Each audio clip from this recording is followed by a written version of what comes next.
Doctor साहब वैसे तो जो डॉक्टरी पेशा होता है वो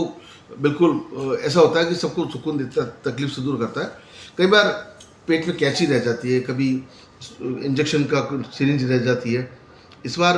जो किसी और टांग का ऑपरेशन करा किसी और का हो गया, वास्तविकता क्या है?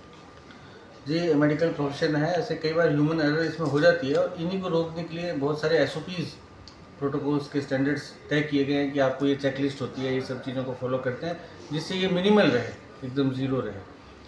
ये एक कंप्लेंट आई थी कि अखबार में एक रिपोर्टिंग थी, उसको हम पेपर कटिंग के हिसाब से हमने संज्ञान लेके इसकी एक जांच कमेटी भी बनाई। मैंने भी इसका पता किया था, तो उसमें यही था कि कोई चंपा देवी जी थी जिनके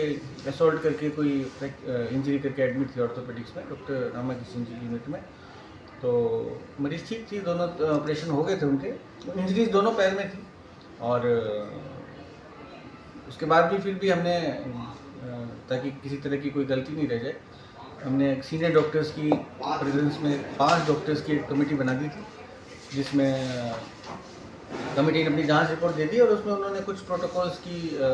कमी बताई है कि स्टैंडर्डाइजेशन नहीं था। कुछ बयानों में भी उन्होंने वो बताई है, तो इसलिए उन्होंने इसमें कहा है कि इसकी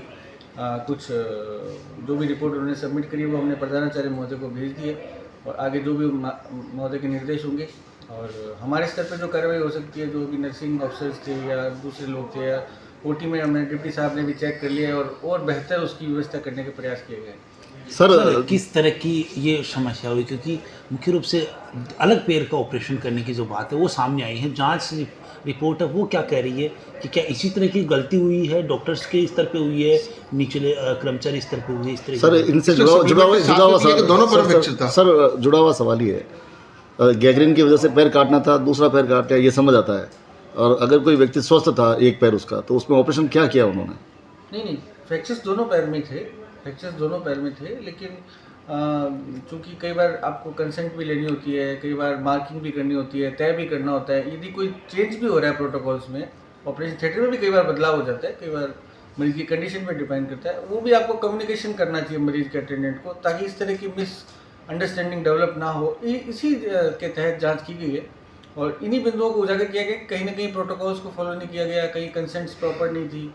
तो इसी को लेके जांच कमेटी ने अपनी रिपोर्ट दी और उस पर आगे जो भी उन्होंने सुझाव दिए हैं और जो भी प्रधानाचार्य महोदय आदेश करेंगे वैसी कार्रवाई की जाएगी। सर जो दोषी है उनके खिलाफ किसी तरह की कार्रवाई, कोई एक्शन लिया जा रहा है? नहीं, बिल्कुल, जैसे नर्सिंग अधिकारी पोस्टेड थे उनको हमने चेंज कर दिया है, उनको नोटिस भी इशू किए हैं, सभी को नोटिस इशू किए हमारे स्तर से। और बाकी की कार्रवाई चूँकि इसमें सीनियर फैकल्टी भी उनकी यूनिट्स हैं, उनकी डॉक्टर्स हैं, रेजिडेंट्स हैं, तो हमने प्रधानाचार्य महोदय से भी दिशा निर्देश मांगे कि उनके स्तर पे क्या कार्रवाई हो सकती है।